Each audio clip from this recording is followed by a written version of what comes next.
मैं प्रभु यीशु मसीह के समर्थी नाम तुहाडी सब दी सलामती मंगदी हैं।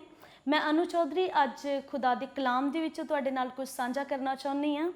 आइए असीं देखते हैं याकूब दी पत्री उहदा 3 अध्याय उहदी 6 आयत।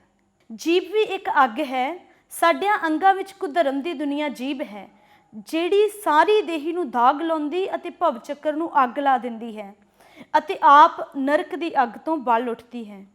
क्योंकि जंगली जनौरां अते पंछियां घिसरन वाले अते जल जंतुआं दी हरेक जात मनुख जात दे वस विच कीती जांदी, सगों कीती भी गई है, पर जीभ नूं कोई मनुख वस विच नहीं कर सकदा। वो एक चंचल बला है, वो नाश करन वाली विस नाल भरी हुई है। इत्थे असीं देखिए कि जीभ नूं अग दे नाल कंपेयर कीता गया है। जीभ एक ऐसा अंग आ जिहड़ा अग लाउण दा काम करदी है। जीभ दे विच वचन कहंदा एक ऐसा विस ऐसा जहर भरिया होया आ जिहड़ा साडी जिंदगी नूं बर्बाद कर सकदा आ। कहावतां उहदा 18 अध्याय उहदी 21 आयत दे विच एक गल लिखी गई है कि जीभ दे विच जीवन भी है ते जीभ दे विच मौत भी है। ये जीभ सानू सब नूं दित्ती है परमात्मा ने, पर इहदा इस्तेमाल असी जीवन वास्ते करना आ या मौत वास्ते करना आ, वो साडा अपना फैसला आ। इस जीभ दे तकरीबन या सिर्फ 2 ही काम ने। एक काम आ बोलना ते दूसरा काम आ टेस्ट स्वाद। ते इन्हां दोनों कामां दे द्वारा ही असी जीवन या मौत नूं प्राप्त कर सकते हैं। क्यों? क्योंकि जदों असी झूठ बोलते हैं इस जीभ के द्वारा तो असी मौत वाल जाने हैं, तो जदों असी इस जीभ के द्वारा सच बोलते हैं, परमात्मा की महिमा करते हैं, उस रब की वडियाई करते हैं, तो असी जीवन वाल जाने हैं। मौत ते जीवन ये दोनों साडी जीभ के वस च आ।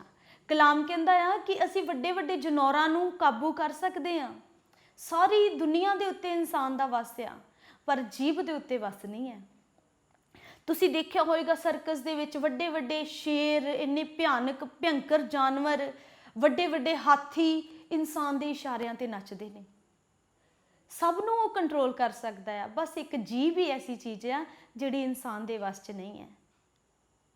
तुसी अक्सर ये गल सुनी होएगी अपने वड्डियां तो सियाणियां तो कि असी किसी की जीभ थोड़ी फड़ लेनी है।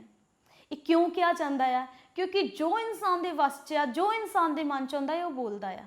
कोई किसी नूं रोक नहीं सकता। हुण मेरे बारे कोई कुछ भी कहे, मेरा उस पर कंट्रोल नहीं है। तुहाडे बारे कोई कुछ भी अपने शब्द इस्तेमाल करे, अपना उहदा खुद का विचार तुहाडे बारे कुछ भी होवे, तुहाडा उत्ते कोई कंट्रोल नहीं है। असी किसी की जीभ नूं कंट्रोल च नहीं कर सकते, पर इस दुनिया च एक ताकत है जिहड़ी इस जीभ नूं कंट्रोल कर सकती है दुनिया के उत्ते, ते ओह आ मैं खुद।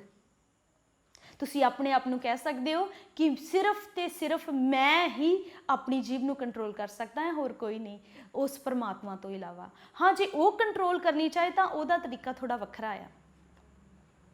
जदों वो रब फिर साडी जीभ नूं कंट्रोल करदा आ तो वो सहन तो परे हो जाती है। वो 2 तरीके नाल कंट्रोल करदा आ, एक तो टैंपररी कंट्रोल कर दिंदा आ ते एक परमानेंट ही कंट्रोल कर दिंदा आ। ते इस तो बैटर आ कि वो रब साडी जीभ नूं कंट्रोल करे, असी खुद ही अपनी जीभ नूं कंट्रोल करना शुरू कर दईए।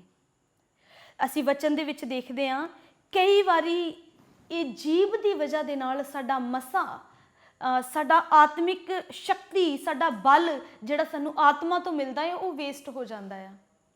क्यों? क्योंकि असी इन्नी प्रार्थना करके वचन पढ़ के फिर भी झूठ बोलना शुरू कर दिंदे हां। इस जीभ तो असी दूसरों की बुराई करना शुरू कर दिंदे हां। इस जीभ के द्वारा असी दूसरों ਦੀਆਂ चुगलियां करना शुरू कर दिंदे हां।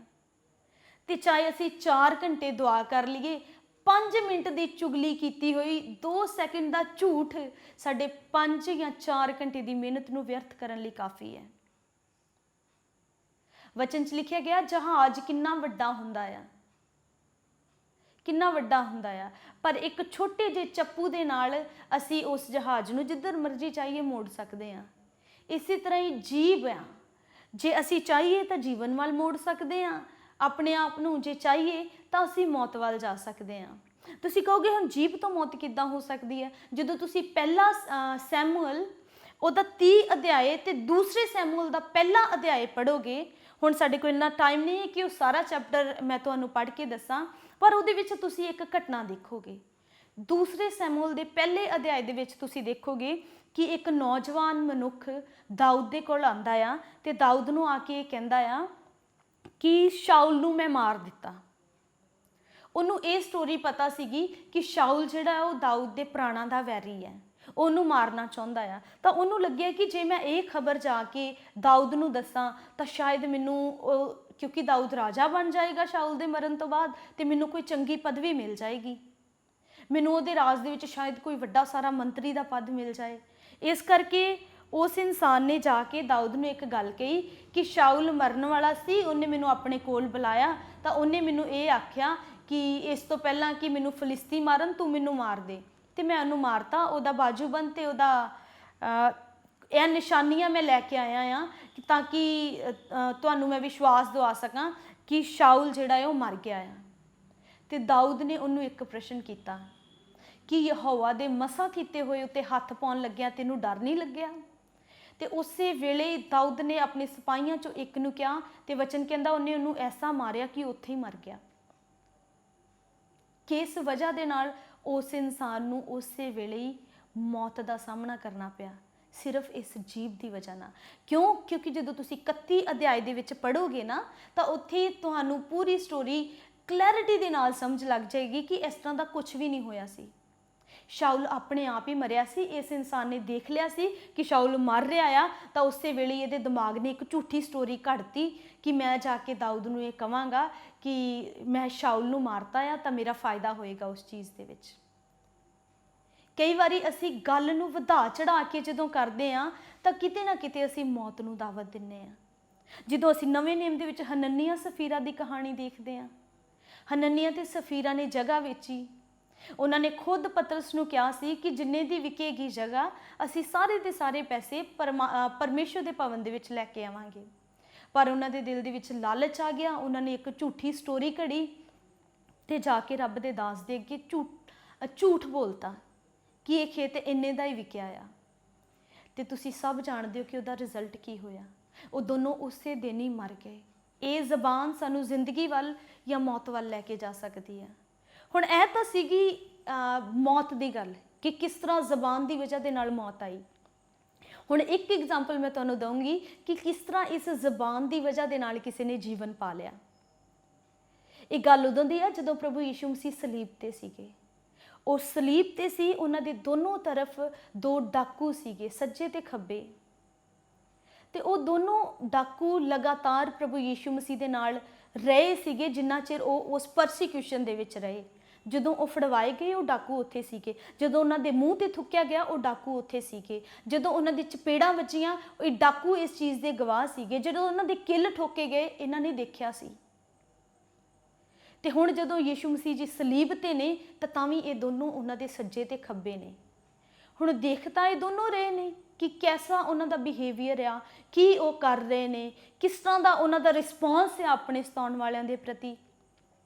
ਪਰ ਇੱਕ ਡਾਕੂ ਕਹਿੰਦਾ ਹੈ ਯਿਸੂ ਨੂੰ ਕਿ ਜੇ ਤੂੰ ਸੱਚੀ ਪਰਮੇਸ਼ਰ ਦਾ ਪੁੱਤਰ ਆ ਤਾਂ ਆਪ ਵੀ ਬਚ ਤੇ ਸਾਨੂੰ ਵੀ ਬਚਾ। ਉਹਨੇ ਖੁਦਾ ਤੇ ਐਲੀਗੇਸ਼ਨ ਇਹ ਲਗਾਤਾ ਕਿ ਤੂੰ ਰੱਬ ਦਾ ਪੁੱਤਰ ਹੀ ਨਹੀਂ ਹੈ, ਜੇ ਤੂੰ ਹੁੰਦਾ ਤੇ ਆਪ ਵੀ ਬਚਦਾ ਤੇ ਸਾਨੂੰ ਵੀ ਬਚਾਉਂਦਾ। ਤੇ ਇੱਕ ਪਾਸੇ ਜਿਹੜਾ ਦੂਸਰਾ ਸੀ ਉਹਨੇ ਉਹਨੂੰ ਉੱਤਰ ਦਿੱਤਾ ਕਿ ਅਸੀਂ ਤਾਂ ਪਾਪ ਕੀਤੇ ਨੇ, ਅਸੀਂ ਤਾਂ ਗੁਨਾਹ ਕੀਤੇ ਨੇ, ਅਸੀਂ ਤਾਂ ਚੋਰੀਆਂ ਕੀਤੀਆਂ ਹੋਣਗੀਆਂ, ਖੂਨ ਕੀਤੇ ਹੋਣਗੇ ਤੇ ਸਾਡੇ ਦੋਸ਼ ਸਾਡੇ ਤੇ ਸਾਬਤ ਹੋ ਗਏ, ਇਸ ਕਰਕੇ ਅਸੀਂ ਇਸ ਸਜ਼ਾ ਦੇ ਵਿੱਚ ਹਾਂ। ਪਰ ਇਸ ਮਨੁੱਖ ਨੇ ਕੋਈ ਪਾਪ ਨਹੀਂ ਕੀਤਾ। ਇਹਦੇ 'ਚ ਇੱਕ ਵੀ ਗੁਨਾਹ ਰਾਜੇ ਨੂੰ ਵੀ ਨਹੀਂ ਲੱਭਿਆ। ਉਹਨੇ ਦੇਖਿਆ ਸੀ ਜਦੋਂ ਰਾਜੇ ਨੇ ਇਹ ਕਿਹਾ ਮੈਨੂੰ ਇਹਦੇ ਵਿੱਚ ਸਜ਼ਾ ਦੇ ਯੋਗ ਕੁਛ ਨਹੀਂ ਲੱਭਿਆ, ਮੈਂ ਆਪਣੇ ਹੱਥ ਧੋਨਾ ਆ, ਇਹਦਾ ਦੋਸ਼ ਤੁਹਾਡੇ ਤੇ ਤੁਹਾਡੀਆਂ ਔਲਾਦਾਂ ਤੇ ਆਵੇ। ਇਹ ਸਭ ਕੁਝ ਉਹਨਾਂ ਨੇ ਦੇਖਿਆ ਸੀ। ਤਾਂ ਉਹਨੇ ਉਹਨੂੰ ਉੱਤਰ ਦਿੱਤਾ ਕਿ ਅਸੀਂ ਤਾਂ ਪਾਪ ਕੀਤਾ ਆ, ਅਸੀਂ ਇਸ ਕਾਬਿਲ ਹਾਂ ਤੇ ਇਸ ਕਰਕੇ ਸਲੀਬ ਤੇ ਆ, ਪਰ ਇਸ ਮਨੁੱਖ ਨੇ ਕੁਛ ਪਾਪ ਨਹੀਂ ਕੀਤਾ, ਫਿਰ ਵੀ ਇਹ ਸਜ਼ਾ ਸਾਡੇ ਨਾਲ ਬਰਾਬਰ ਦੀ ਲੈ ਰਿਹਾ ਆ। ਉਹਨੇ ਇਹ ਦੇਖਿਆ ਸੀਗਾ ਕਿ ਪ੍ਰਭੂ ਯਿਸੂ ਮਸੀਹ ਨੇ ਆਪਣੇ ਸਤਾਉਣ ਵਾਲਿਆਂ ਦੇ ਲਈ ਕਿੱਦਾਂ ਦਾ ਰਿਸਪੌਂਸ ਦਿੱਤਾ। ਉਹਨਾਂ ਨੇ ਇਹ ਕਿਹਾ ਸੀ, ਹੇ ਪਿਤਾ ਇਹਨਾਂ ਨੂੰ ਮਾਫ ਕਰ, ਇਹ ਨਹੀਂ ਜਾਣਦੇ ਜੋ ਇਹ ਕੀ ਕਰ ਰਹੇ ਨੇ। ਤੇ ਇਹ ਗੱਲ ਕੇਵਲ ਤੇ ਕੇਵਲ ਇੱਕ ਰੱਬੀ ਸ਼ਖਸੀਅਤ ਹੀ ਕਹਿ ਸਕਦੀ ਹੈ। ਅਸੀਂ ਜਦੋਂ ਕੋਈ ਸਾਨੂੰ ਪਰੇਸ਼ਾਨ ਕਰਦਾ ਆ, ਸਾਨੂੰ ਕੋਈ ਤੰਗ ਕਰਦਾ ਆ, ਤਾਂ ਅਸੀਂ ਉਹਦੇ ਰਿਸਪੌਂਸ ਦੇ ਵਿੱਚ ਕੀ ਕਰਦੇ ਆ? ਅਸੀਂ ਉਸ ਤੋਂ ਡਬਲ ਇੱਕ ਕਹਾਵਤ ਹੈ ਨਾ, ਇੱਟ ਦਾ ਜਵਾਬ ਪੱਥਰ ਨਾਲ ਦੇਣਾ, ਕਿਤੇ ਨਾ ਕਿਤੇ ਇਹ ਜਿਹੜੀ ਗੱਲ ਹੈ ਸਾਡੇ ਦਿਮਾਗ 'ਚ ਬੈਠੀ ਹੋਈ ਹੈ। ਕੋਈ ਸਾਨੂੰ ਇੱਕ ਥੱਪੜ ਮਾਰਦਾ ਤਾਂ ਅਸੀਂ ਅੱਗੋਂ 2 ਮਾਰਨ ਵਾਸਤੇ ਜਾਂਦੇ ਹਾਂ। ਇਸ ਬੰਦੇ ਨੇ ਦੇਖਿਆ ਕਿ ਪ੍ਰਭੂ ਯੀਸ਼ੂ ਮਸੀਹ ਨੂੰ ਇੰਨਾ ਪਰੇਸ਼ਾਨ ਕੀਤਾ ਬਿਨਾਂ ਵਜ੍ਹਾ ਦੇ, ਫਿਰ ਵੀ ਉਹ ਕਹਿ ਰਹੇ ਨੇ ਕਿ ਪਿਤਾ ਇਹਨਾਂ ਨੂੰ ਮਾਫ ਕਰ, ਇਹ ਨਹੀਂ ਜਾਣਦੇ ਕੀ ਕਰਦੇ ਨੇ। ਇਹ ਸਾਰੀਆਂ ਗੱਲਾਂ ਤੋਂ ਪ੍ਰਭਾਵਿਤ ਹੋ ਕੇ ਉਹਨੇ ਇਹ ਸਟੇਟਮੈਂਟ ਦਿੱਤੀ, ਆਪਣੀ ਜੀਭ ਦਾ ਇਸਤੇਮਾਲ ਉਹਨੇ ਕੀਤਾ ਇੱਕ ਪੋਜ਼ਿਟਿਵ ਗੱਲ ਆਖਣ ਵਾਸਤੇ। ਤਾਂ ਫਿਰ ਉਹਨੇ ਯੀਸ਼ੂ ਮਸੀਹ ਨੂੰ ਕਿਹਾ ਕਿ ਪ੍ਰਭੂ ਜਦੋਂ ਤੂੰ ਆਪਣੇ ਰਾਜ 'ਚ ਹੋਵੇਂਗਾ ਤਾਂ ਮੈਨੂੰ ਚੇਤਾ ਕਰੀ। ਤੇ ਜਾਣਦੇ ਹੋ ਯੀਸ਼ੂ ਨੇ ਉਹਨੂੰ ਕੀ ਕਿਹਾ? ਪ੍ਰਭੂ ਯੀਸ਼ੂ ਮਸੀਹ ਨੇ ਉਹਨੂੰ ਕਿਹਾ, ਅੱਜ ਰਾਤ ਹੀ ਤੂੰ ਮੇਰੇ ਨਾਲ ਸਵਰਗ 'ਚ ਹੋਵੇਂਗਾ। ਉਹਦੀ ਜ਼ਬਾਨ, ਇਹ ਨਹੀਂ ਕਿ ਉਹ ਬੜਾ ਧਰਮੀ ਇਨਸਾਨ ਸੀ, ਉਹਨੇ ਵੀ ਉਨੇ ਹੀ ਪਾਪ ਕੀਤੇ ਸੀ ਜਿੰਨੇ ਦੂਸਰੇ ਡਾਕੂ ਨੇ ਕੀਤੇ ਸੀ, ਦੋਨਾਂ ਦੀ ਮੌਤ ਦੀ ਸਜ਼ਾ ਸੀ, ਪਰ ਉਹਦੇ ਸ਼ਬਦਾਂ ਨੇ ਆਖਰੀ ਸਮੇਂ ਦੇ ਵਿੱਚ ਆ ਕੇ ਉਹਨੂੰ ਬਚਾ ਲਿਆ। ਉਹਦੀ ਜੀਭ ਨੇ ਆਖਰੀ ਸਮੇਂ ਦੇ ਵਿੱਚ ਆ ਕੇ ਉਹਨੂੰ ਬਚਾ ਲਿਆ। ਇਹ ਜੀਭ ਜੀਵਨ ਵੀ ਦੇ ਸਕਦੀ ਆ ਤੇ ਮੌਤ ਵੀ ਦੇ ਸਕਦੀ ਆ। ਖਾਸ ਕਰਕੇ ਮੈਂ ਭੈਣਾਂ ਨੂੰ ਇਹ ਕਹਿਣਾ ਚਾਹੂੰਗੀ ਕਿ ਇਸ ਵਚਨ ਦੇ ਵਿੱਚ ਲਿਖਿਆ ਆ ਕਿ ਆਪਣੇ ਪਤੀਆਂ ਦਾ ਆਦਰ ਕਰੋ। ਪਤੀ ਪਤਨੀ ਦਾ ਸਿਰ ਆ ਜਿਵੇਂ ਮਸੀਹ ਕਲੀਸਿਆ ਦਾ, ਤੇ ਆਪਣੀ ਜ਼ਬਾਨ ਤੋਂ ਤੁਸੀਂ ਇਹ ਗਲਤੀ ਨਾ ਕਰਿਆ ਕਰੋ ਆਪਣੇ ਪਤੀਆਂ ਨੂੰ ਬੁਰਾ ਭਲਾ ਬੋਲ ਕੇ। ਕਿਉਂਕਿ ਇੱਕ ਗੱਲ ਜਿਹੜੀ ਸਿੱਖਣ ਵਾਲੀ ਆ ਉਹ ਇਹ ਹੈ ਕਿ ਜਿਹੜੀ ਔਰਤ ਆਪਣੇ ਪਤੀ ਦਾ ਆਦਰ ਨਹੀਂ ਕਰਦੀ, ਉਹਦੇ ਬੱਚੇ ਵੀ ਉਹਦਾ ਆਦਰ ਨਹੀਂ ਕਰਦੇ। ਜੇ ਤੁਸੀਂ ਆਪਣੇ ਬੱਚਿਆਂ ਦੇ ਸਾਹਮਣੇ ਆਪਣੇ ਪਤੀ ਵਾਸਤੇ ਇਤਰਾਜ਼ਯੋਗ ਸ਼ਬਦ ਬੋਲਦੇ ਹੋ, ਨਿਰਾਦਰ ਨਾਲ ਭਰੇ ਸ਼ਬਦ ਬੋਲਦੇ ਹੋ, ਤਾਂ ਉਹੀ ਕੁਝ ਤੁਹਾਨੂੰ ਤੁਹਾਡੇ ਬੱਚਿਆਂ ਤੋਂ ਸੁਣਨ ਵਾਸਤੇ ਮਿਲੇਗਾ।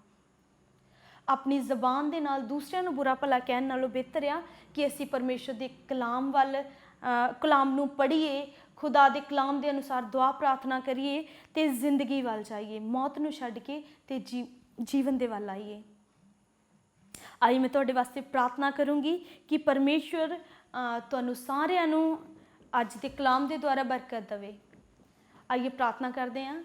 ਖੁਦਾਵੰਦ ਸਮਰਥੀ ਪਰਮੇਸ਼ਵਰ, ਇੱਕ ਵਾਰੀ ਫੇਰ ਤੁਹਾਨੂੰ ਪੁਕਾਰਦੀ ਹਾਂ ਪ੍ਰਭੂ ਜੀ।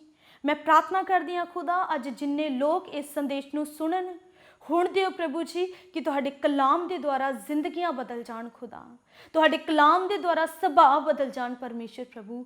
ਤੇ ਖਾਸ ਕਰਕੇ ਖੁਦਾਵੰਦ ਇਸ ਵਚਨ ਨੂੰ ਸੁਣਨ ਦੇ ਦੁਆਰਾ ਅਸੀਂ ਆਪਣੀ ਜ਼ਬਾਨ ਨੂੰ ਕੰਟਰੋਲ ਕਰਨਾ ਸਿੱਖ ਜਾਈਏ ਪ੍ਰਭੂ ਜੀ, ਕਿਉਂਕਿ ਤੁਹਾਡਾ ਕਲਾਮ ਇਹ ਕਹਿੰਦਾ ਆ ਕਿ ਜ਼ਬਾਨ ਦੇ ਵਿੱਚ, ਇਸ ਜੀਭ ਦੇ ਵਿੱਚ ਜ਼ਿੰਦਗੀ ਤੇ ਮੌਤ ਆ। ਖੁਦਾਵੰਦ ਖੁਦਾ, ਮੈਂ ਤੁਹਾਡੇ ਅੱਗੇ ਇਹ ਮਿੰਨਤ ਕਰਦੀ ਹਾਂ ਪ੍ਰਭੂ ਜੀ ਕਿ ਜਿੰਨੇ ਲੋਕ ਇਸ ਕਲਾਮ ਨੂੰ ਸੁਣਨ, ਉਹ ਜ਼ਿੰਦਗੀ ਨੂੰ ਸਿਲੈਕਟ ਕਰਨ, ਉਹ ਜ਼ਿੰਦਗੀ ਦੇ ਵੱਲ ਵੱਧਦੇ ਜਾਣ ਪ੍ਰਭੂ ਜੀ।